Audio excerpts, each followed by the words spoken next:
Hi, I'm Ian. I own Left Brain, Right Brain Creative Consulting. I'm a business growth consultant. I help small, medium-sized, and enterprise-level companies identify opportunities where they could grow and scale. What we mostly do is brand, operations, direction, and sales. So basically full cycle business opportunities and growth opportunities. What I'm really excited to talk to you all about today is LinkedIn and how to be able to grow your network on LinkedIn, basically for free. So just kicking things off, wanted to really set the stage for you all. There are 30 million small to medium-sized businesses in the United States right now. Roughly 500,000 are open every month, right? So lots of competition out there. How do you find your customers? How do you sell your services? How do you identify who you're working with? How do you build those relationships and those partnerships? It can be really, really expensive, as I'm sure you all are aware. Consultants, freelancers, contractors, they can all really start driving up price. What I am here to show you is the really easy way to do this, which is LinkedIn, okay? So from my experience, I wanted to just give a little background about myself here. I have come from a background in marketing and advertising. I've worked all the way through small mom and pop shops, through enterprise level clients. I've been a designer, a creative director, a recruiter, a tech recruiter, program manager, all kinds of things under marketing. So what we do with Left Brain, Right Brain is we help people identify where they can scale and grow, which ideally is why you all are here.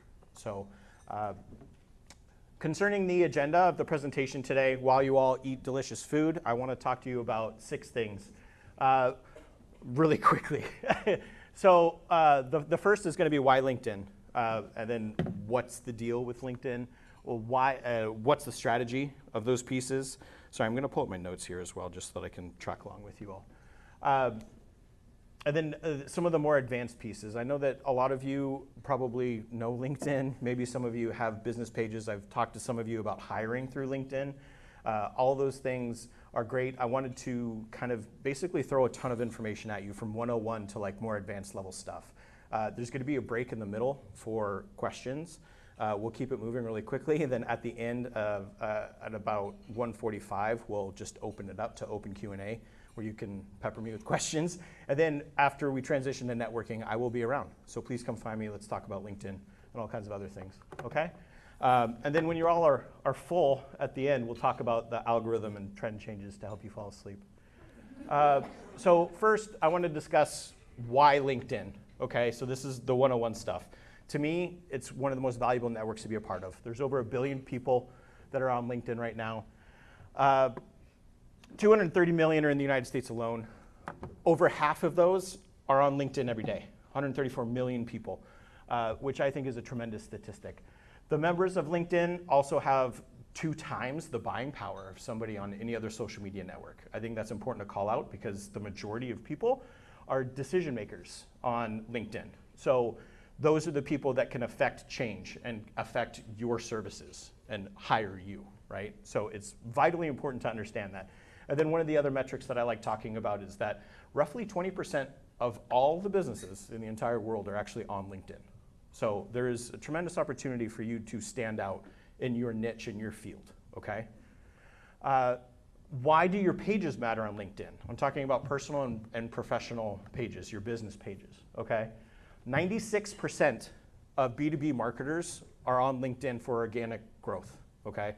If you do not have a business page, you are technically within that 4% of people who are selling to other businesses without one of the greatest tools to utilize, okay? Another big piece is that companies that actually have completed profiles, the algorithm will tune your visibility to other people's feeds, so you will help grow, okay, just by having a complete profile. So those stats, 5 times more audience action, 7 times more impressions, and a lot more followers too, okay? So what that means to me is more free leads, okay? Then this is one of the biggest statistics that I like to talk about when I'm consulting with clients. 4 out of 5 people who can affect business decisions are on LinkedIn. Those are 4 out of 5 people that you could talk to influence about why you should be selling your services to them, okay? And statistically, it is one of the biggest business social networking areas everywhere, okay? So I don't think there's any other, to me, there's not really an argument. This is the way for me to scale businesses with little to no budget if you know how to do it, okay? So what's the strategy that you all are gonna take away today? My theory and my strategy that I've developed over the years, I truly believe, you may have heard of personal versus business branding and separating those profiles. I disagree with that. I actually believe everything is about marketing. Whether you're talking to somebody here, networking, whether you're talking to friends or family out in wherever, it's always about marketing. You're always trying to relate, to connect, to like, know, and trust somebody and build a relationship, right? Marketing to me is building relationships. The way that I define marketing is the way the internet defines marketing, okay? That's the Wikipedia definition. The process of exploring, creating, and delivering value to meet the needs of a target market in terms of goods and services, okay? So to me, this is the overarching methodology that I want you all to leave with today. If you take nothing else away from this presentation, to me, it is always about marketing. This is how you're going to be selling and selling well to get the clients that you actually want, okay? And we're gonna talk about more of that later. So discussing marketing. I'm not sure where the levels are on your comfortability with marketing. So just wanted to give a quick recap here. To me, when I went to school, this was the definition of marketing. You and the company stimulus, right? An advertisement, a video, a billboard, whatever it is, that actions you to the first point of sale, which is what we used to call the first moment of truth. And then after that, there's a potential second moment of truth where people talk about your product or services, good or bad, okay? This, to me, traditional marketing for 50 years, okay? I'm sure it's nothing revolutionary that I'm talking about now. To me, and what I've been learning about and consulting with clients about is this new rule. It was actually originally created in 2011, so it's by no means a new rule, but this is how I coach and consult clients to success. This long black part right here, previously unknown to all marketers, right? We couldn't understand how they got to that point of purchase. We could assume, we could track, we could do some of those things. Google, really big search engine, I hope you all heard of Google, 8 billion searches a day. They track everybody with cookies. They track everybody with those statistics and all those things, right? They wanted to understand that point A to B. And what they discovered was it's actually 11 different touch points from somebody to get from understanding and hearing about your brand to conversion, which is buying your product or service, okay? So the way that they saw this was literally everybody's customer journey over the internet. And I want you to be extremely selfish when you're thinking about this and think about your perspective, right? When you're hearing about a company, you can get a newsletter from them. You can see a social media post. You can have a face-to-face networking interaction with them, right? You can look at their social media. You can get an email from them. You can get a phone call. Those are all different touch points, okay? And what this is proving to me is that getting somebody to like, know, and trust you and build that relationship is 100% essential. Because at any point, a customer or a potential client could be looking at this path and decide you are for them or not for them, okay? So I really like to emphasize this piece here, and Google likes to call it the 0 moment of truth, okay? This is, to me, Bible. This is how a customer converts, and it's been proven over and over again since 2011. So they deemed it the 7-11-4 rule, and I'll talk about that rule a little bit later, okay? Just to help, just to keep things moving. We can discuss that later. Okay? I know I'm moving really quick. So for these next couple of slides, I want you to be really selfish, and I want you to envision yourself as both a decision maker and a customer in these journeys, okay? This is sort of where the actual guts come from here. And from a decision maker's standpoint,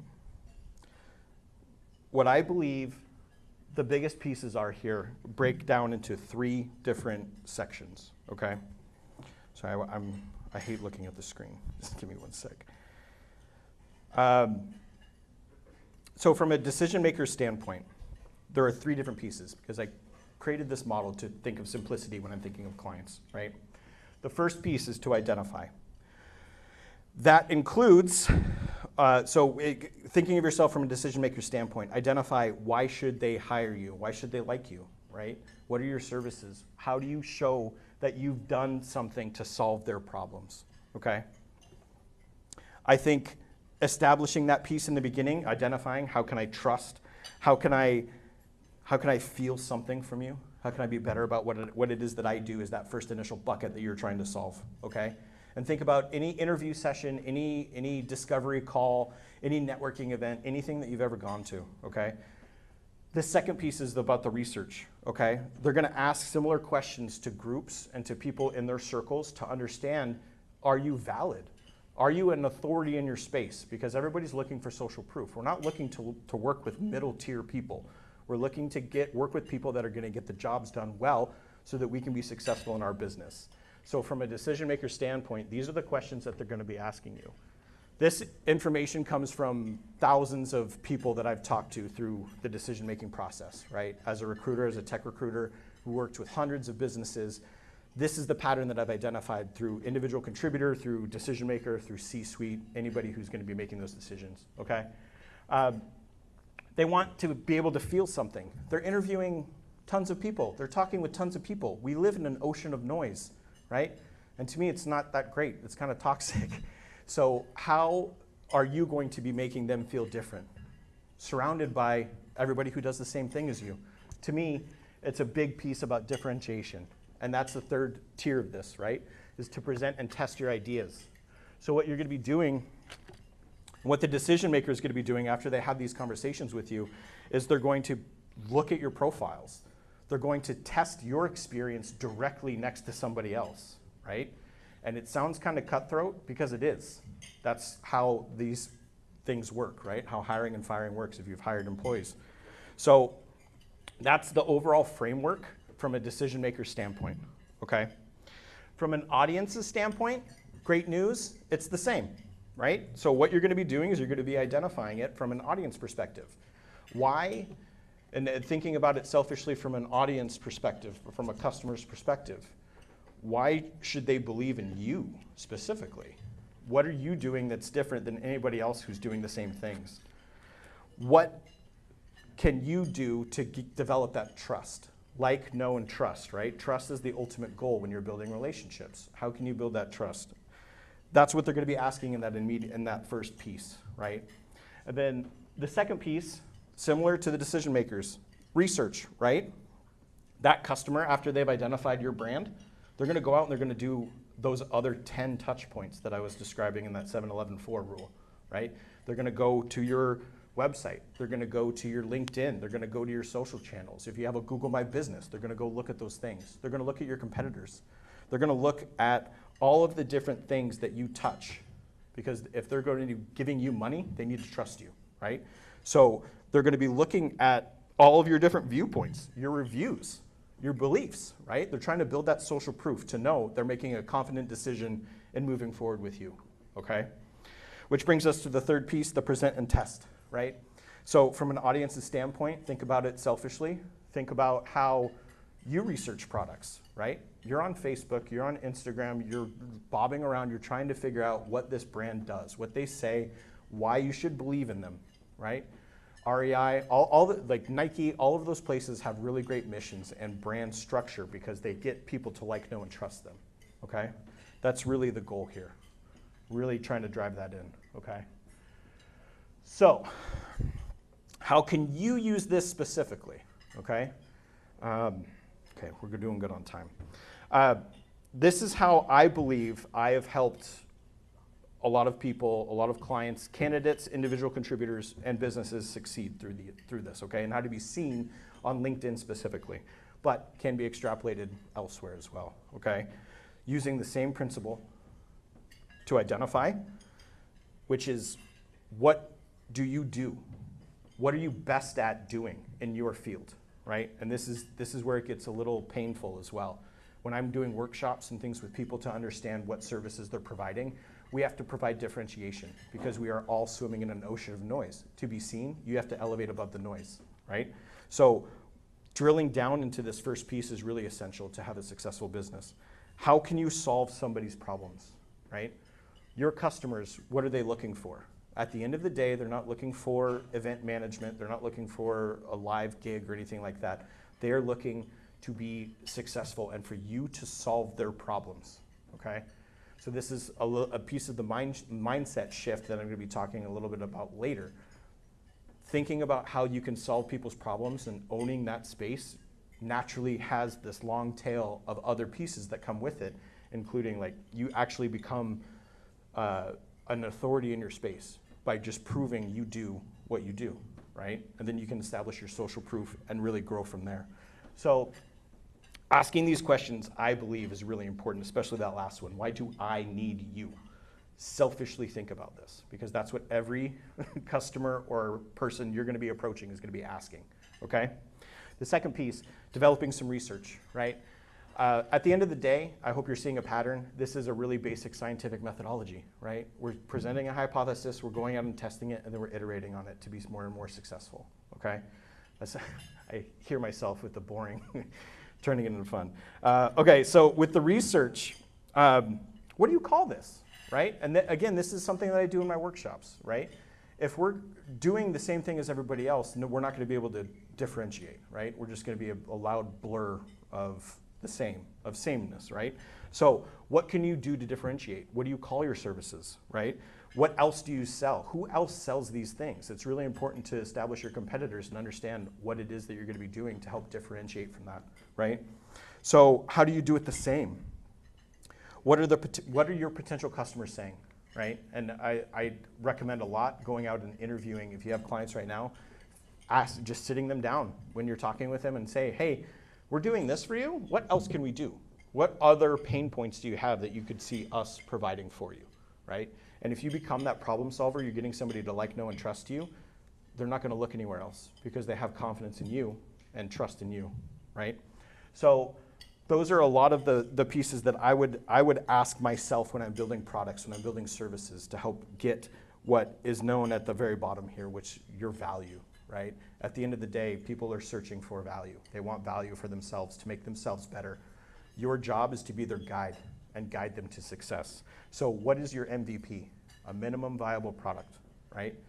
So if you're all getting started on LinkedIn and you all are thinking about, how you're offering your services, this is where I see a lot of founders and a lot of creators get stuck in what we call analysis paralysis, right?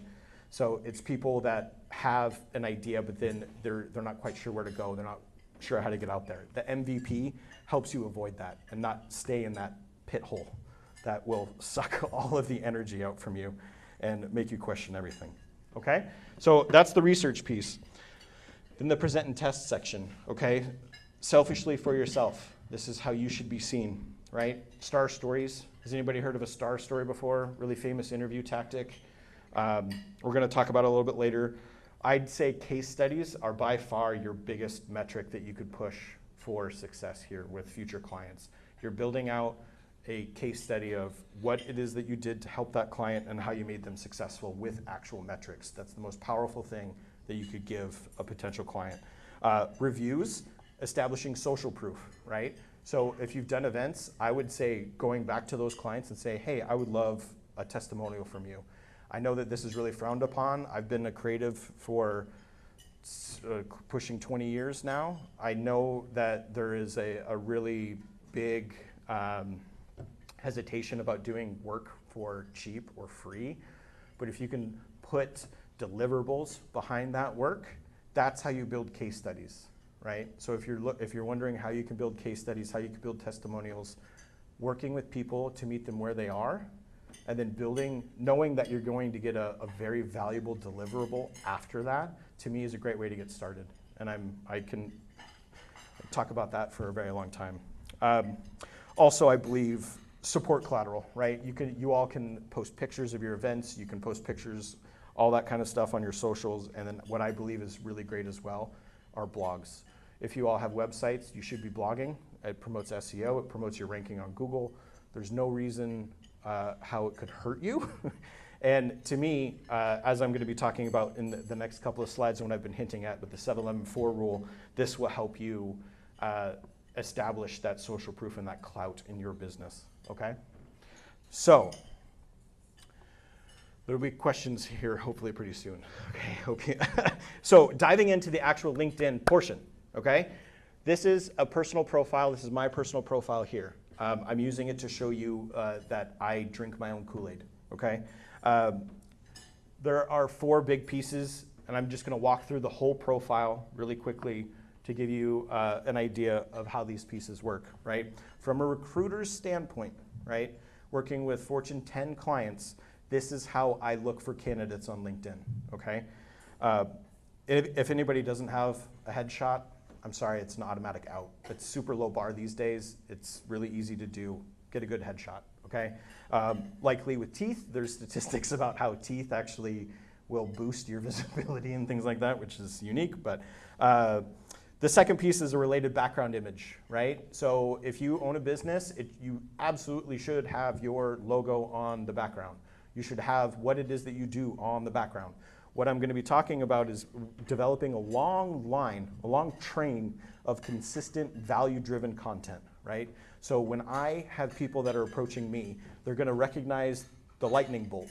They're going to recognize the purple, right? They're going to recognize the brain, because those are the things that I include in literally all of my pieces, okay?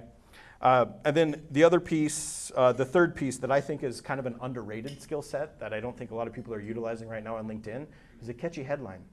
I think that there's a lot of ways to tell what it is that you do better with a catchy headline. People don't even have to click on your profile at that point, right? There's up to 160 characters, I believe, after your profile picture on a news feed. So if you're submitting comments to people and you're engaging in their posts, people can see those 160 characters. What are they going to read? Are they going to read that you're an event planner that likes live music and you live in Seattle?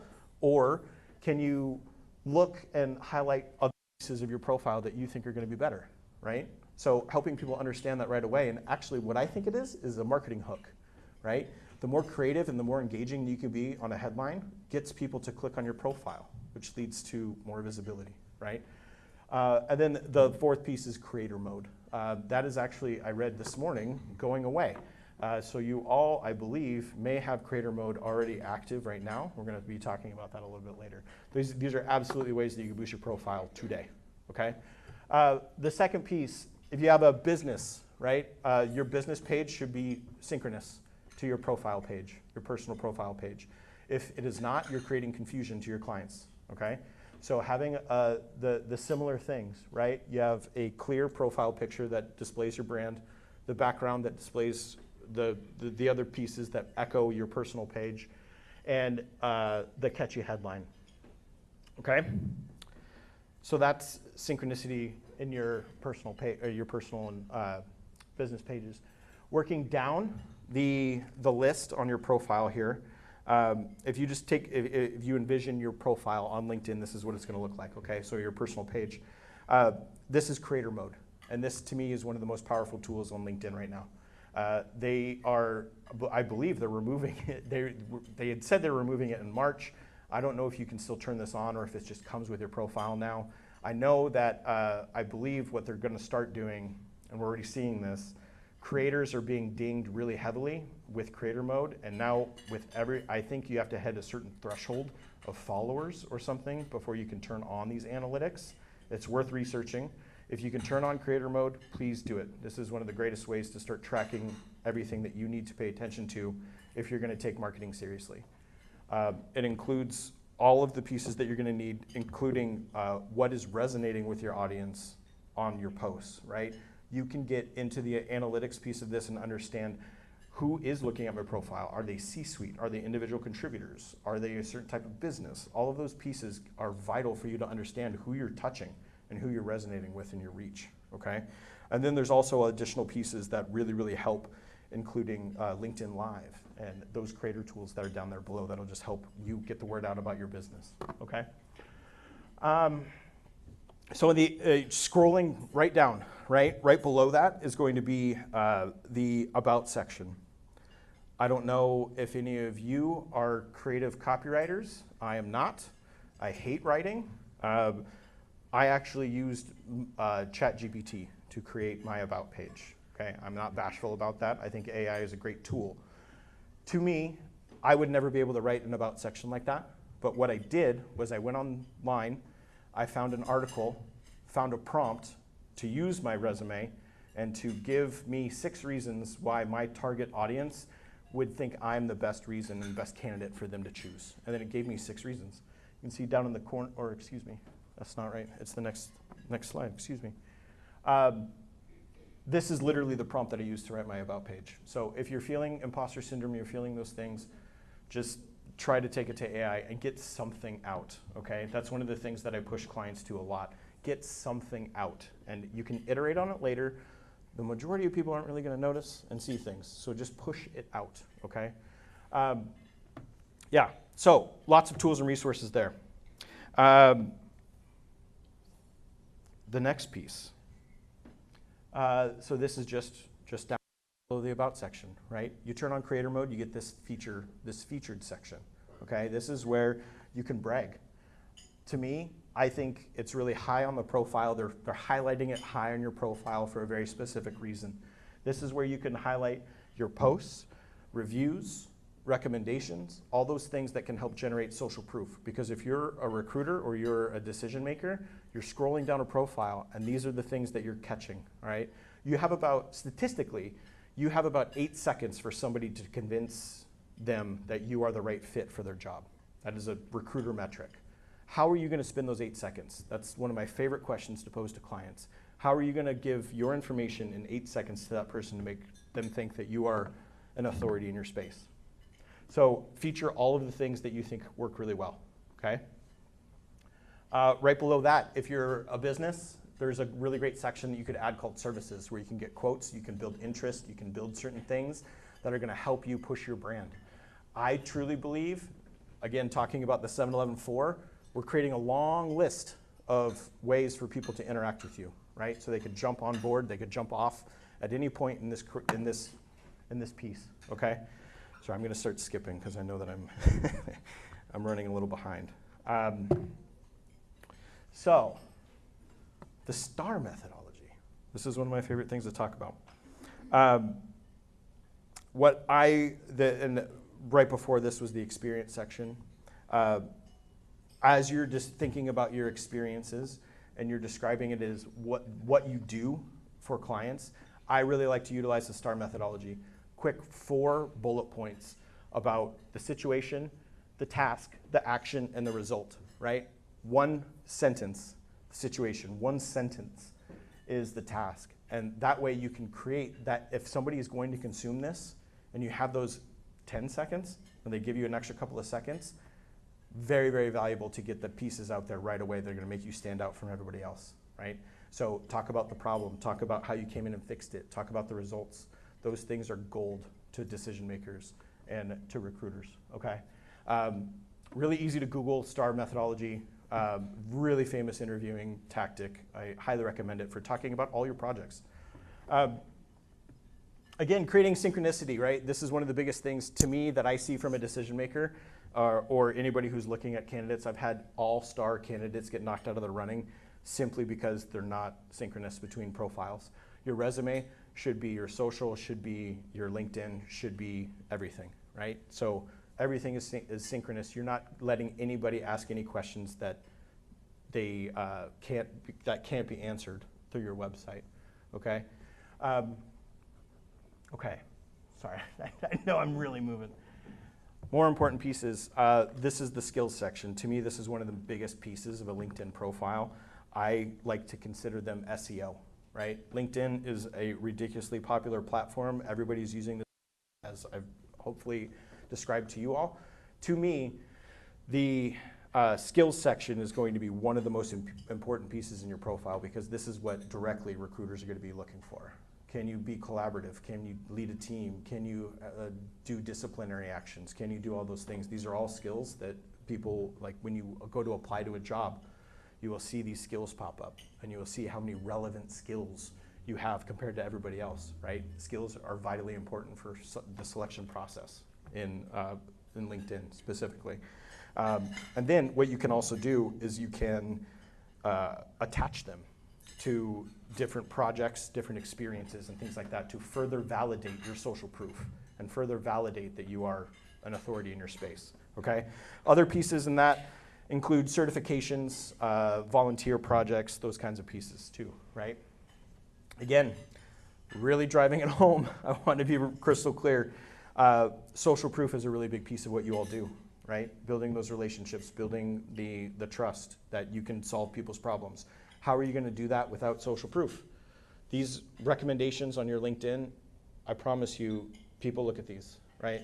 They want you to solve their problems. What they're going to do is envision their problems and picture you solving them, right? So how are you going to show them that you can solve their problems? Other pieces on there too, people are looking to connect with people on LinkedIn all the time, right? I really like to go in through a side door, I like to call it, instead of reaching out to somebody and saying, hey, I got services, would you like my services? You can try to connect with them authentically on a profile, taking an extra minute or 2 minutes to dig into a volunteer section was literally what I did at Google to get people to talk to me. You connect with them and establish that common bond, and then you can reach out authentically and talk to them and then eventually pitch them your services with better success, okay? All right, that was really quick. It's good, okay, good, glad to hear it. Any questions right now? Yes? Are you sharing this PowerPoint out to the people that are?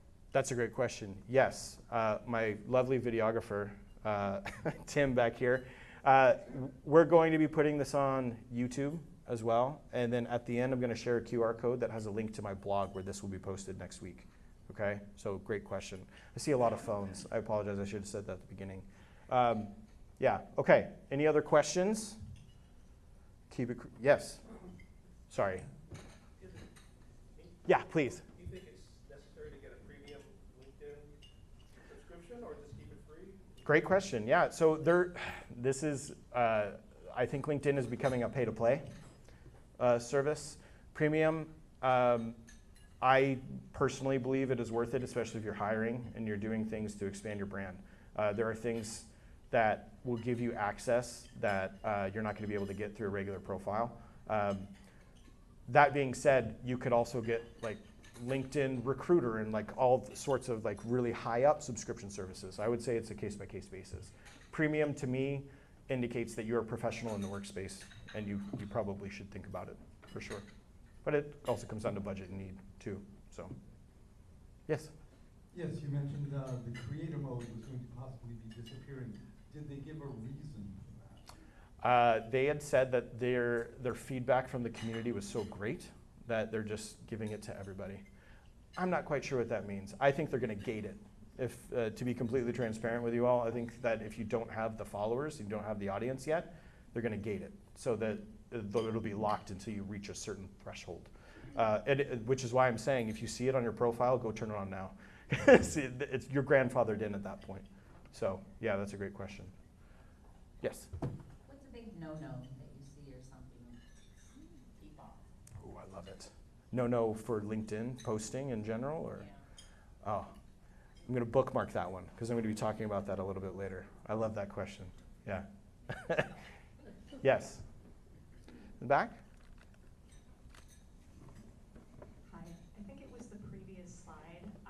Could you restate what you were saying about reaching out cold versus the volunteerism little section that you Love have it. in the corner? Yes. Could you just repeat what you had? Yes, of course. Cold calling, cold emailing. To me, dead. I do not recommend it whatsoever. I wanted to give a Q&A at the end at 1:45. Carrie's stalking me a little. Yeah, so I still have these things to cover, okay? We're going to be networking at the end. I'm going to hang around. So if you all have questions for me, I'd love to chat with you. I don't want to leave anything unanswered, okay? This will come in a later slide, which is why I'm pushing it off. Yeah, sorry. You're okay? Okay. All right, so we'll be real quick. All right, Top Voice. Anybody heard of this before? No, some? Okay, so the Top Voice is a really unique thing that LinkedIn is doing.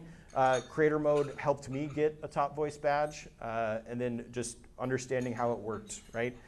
To me, looking at every single one of you in here, not knowing anything about your experience, you all have the capability to become a LinkedIn Top Voice today. okay? And I wanted to highlight this because it could be a really great resource for you to be seen by other experts in your space who you don't know, okay? The collaborative article from LinkedIn is an initiative that they started last year to basically build 10,000 years of information on LinkedIn, all right? The way they are doing that is through community support.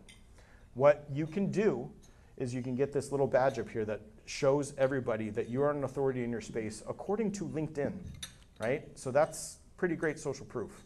The metrics are up here. Typically, the top 5% of contributors have a LinkedIn badge.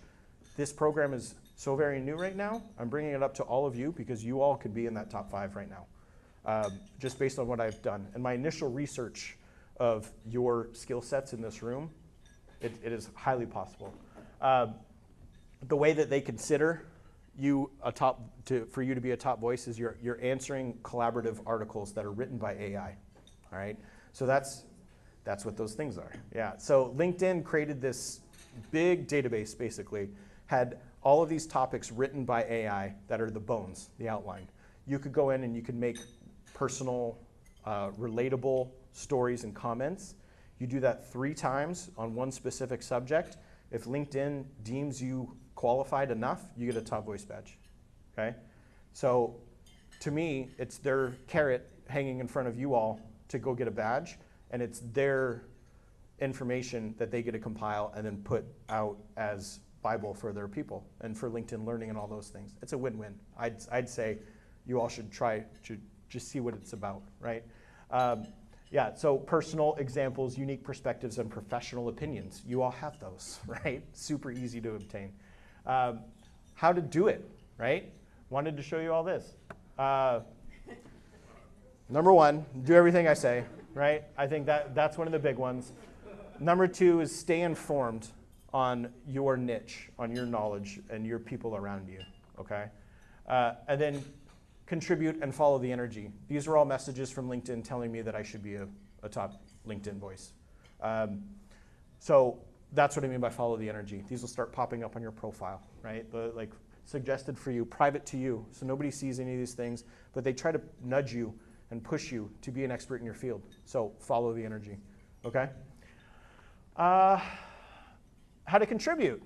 So the collaboration articles, you can find that. You can literally search for any of these things. I just pulled these 2 screenshots based on the people in this room, right? Event management is top corner. You click on that, this is what it looks like. These are all the collaborative articles. You can see some people at the very top, only 2 people responded to that.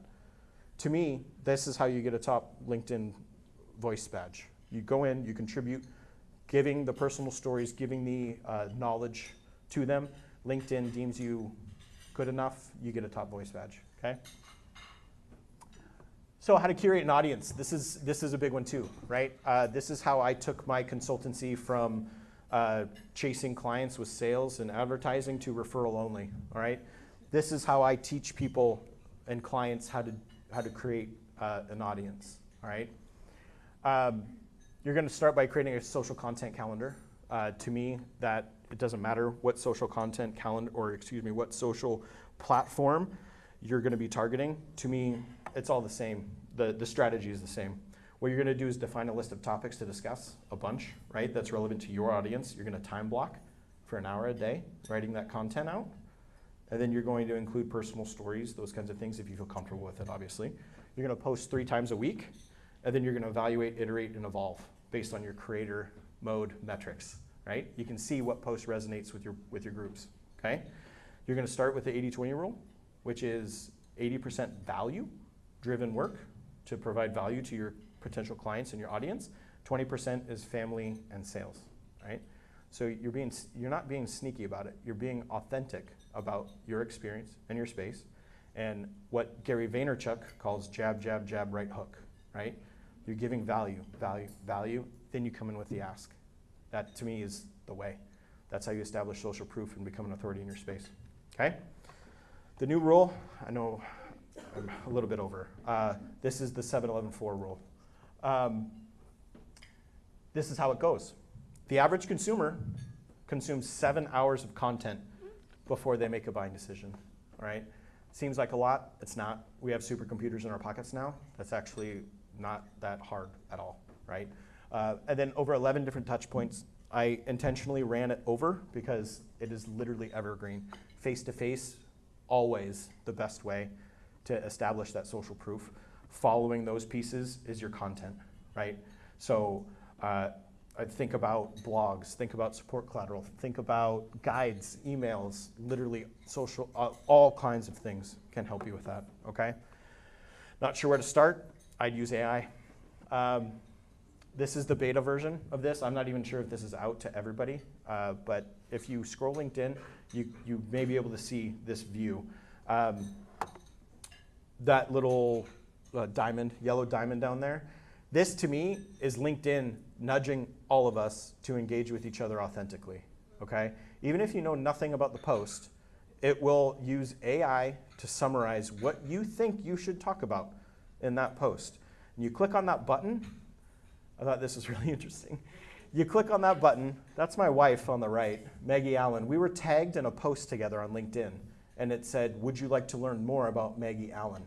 And then AI summarized that elevator pitch about my wife based on her LinkedIn profile. This is where we're going, all right? AI is absolutely a tool. Was it accurate? 100% accurate. Spooky. 100% spooky too, yes. And I would say even furthermore, she has been designing sales programs for PitchBook. So you'll see the first AI question, how do you build a sales program? So like, it's trying to get us, it's trying to nudge us in the direction of collaboration and authentically relating to each other, okay?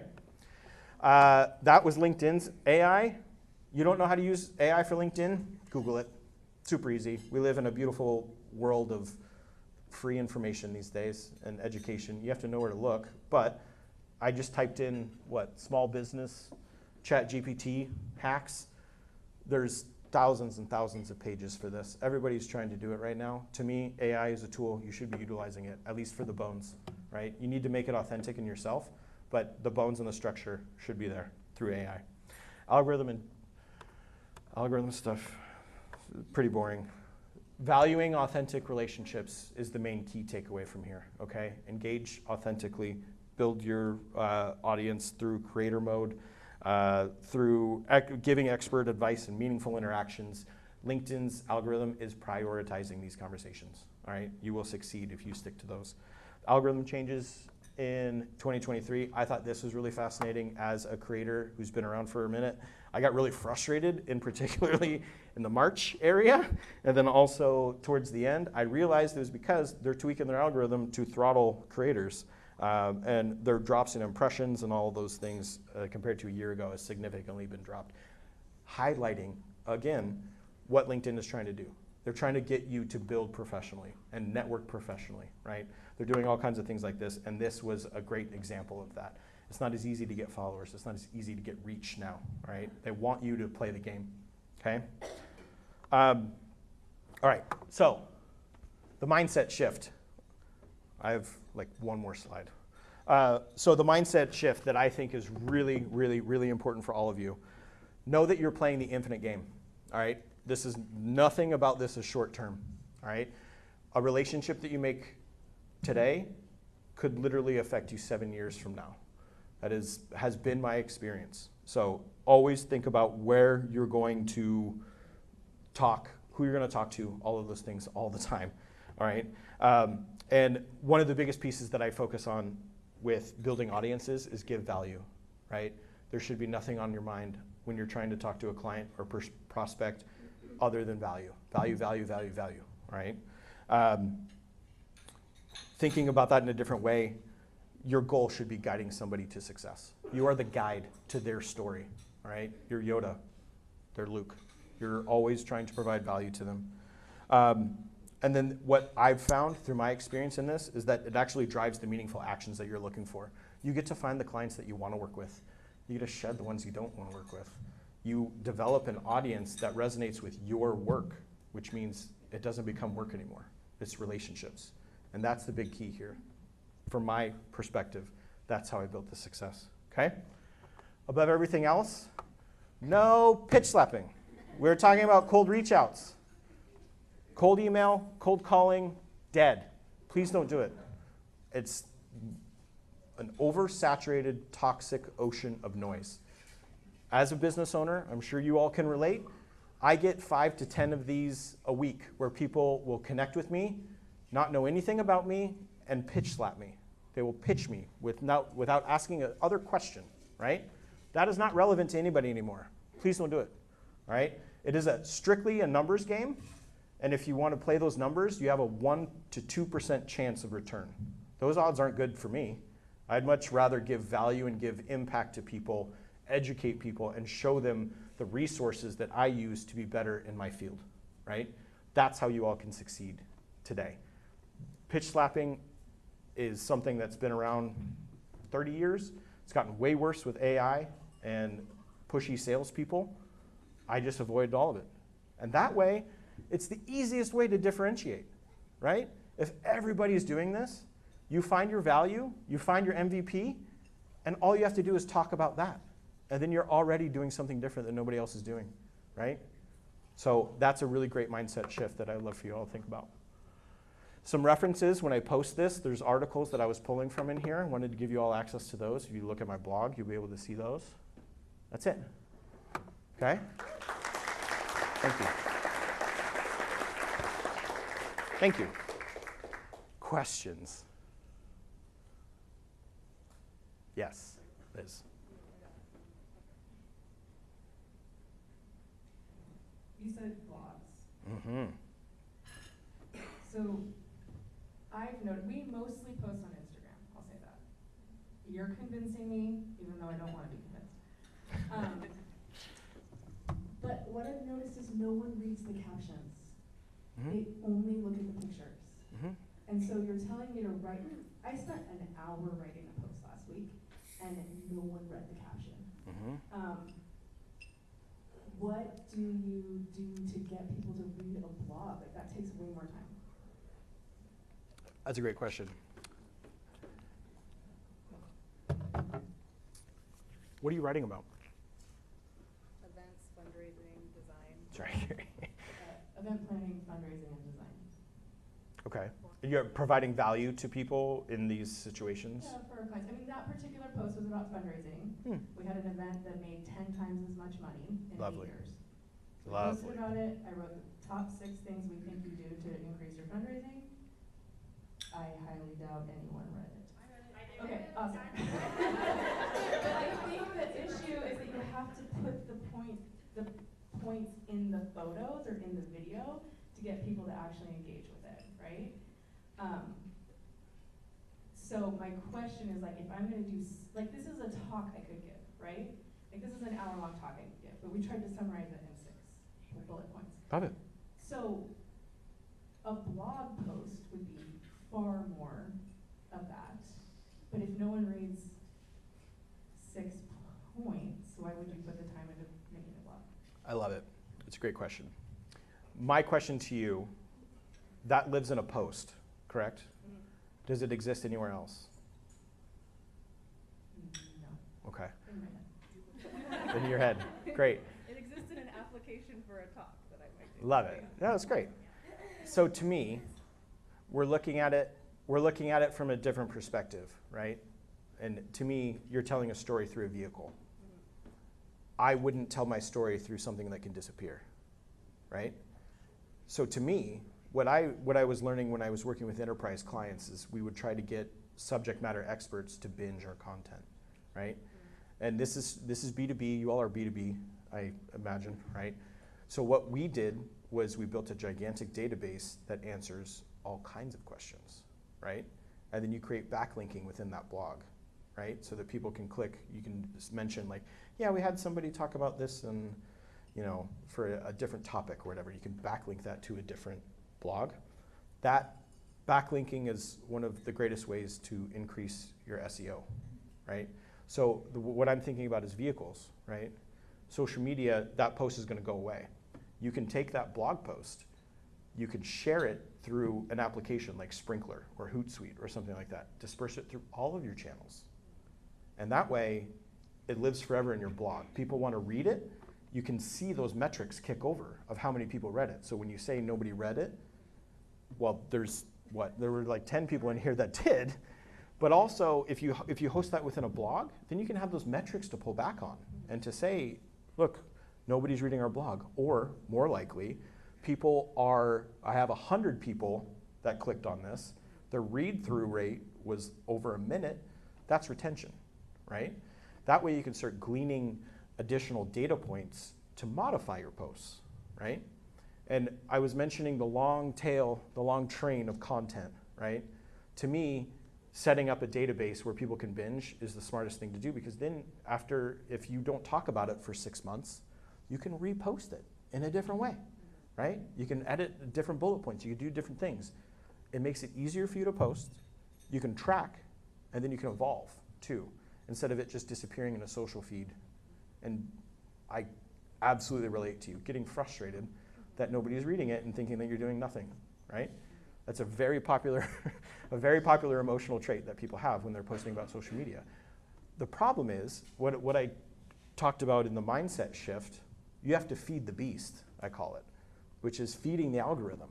The algorithm is going to be learning and picking up on what you do all the time. If you're not feeding it, it's going to starve, and it's going to ignore you, right? So the long train of content really starts at your website, because that is the best way for you to track all of these things to see if you're resonating with people, right? I could pull up my LinkedIn and show you that CEOs, founders, and software engineers and some other director level people are all on my profile. That's exactly who I want to look at my profile, right? That won't be understood through regular social media channels. Does that make sense? Okay. We gotta go. Okay.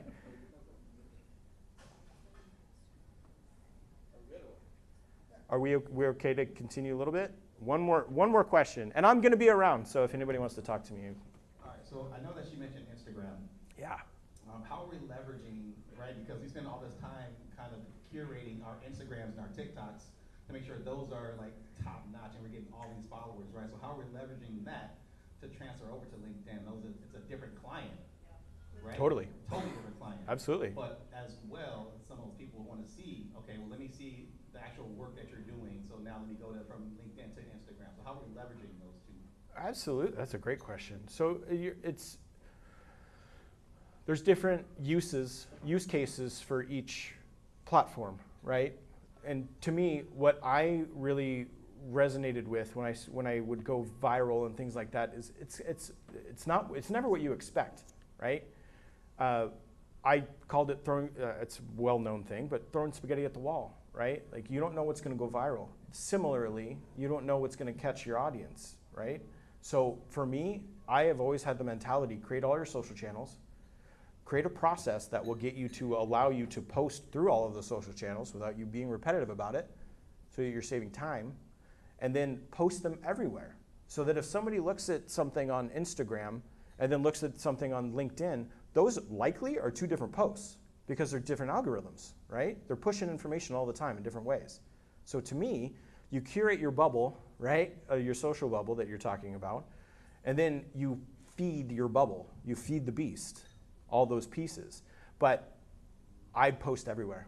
That's what I would do. Because again, the long train, right? I've had people resonate something that I posted 7 months ago that I didn't even remember I posted, right? And then people that respond to things that are that day. So to me, it's not about where you post, it's about what you post, right? Instagram is great for photo and video, right? Obviously, TikTok, those kinds of things. LinkedIn is a business professional networking site, but you can curate all of your social channels to use the same feed. Does that make sense? So it's just you authentically telling your story, no matter the platform, no matter the space, wherever it is, the vehicle, it's your story throughout. And you'll never get confused because it's just your story, right? So if you're just authentically being yourself, it doesn't matter if it's personal or business branding or what social platform it is or whatever it is, you're providing value to people and helping them achieve their goals. Is that helpful? Okay. All right. All right, we're Over. out of time. I Yeah. want to give one more time a big round of applause for Ingrid. Thank you. Are you sticking around? Yeah, definitely. There you go, Austin.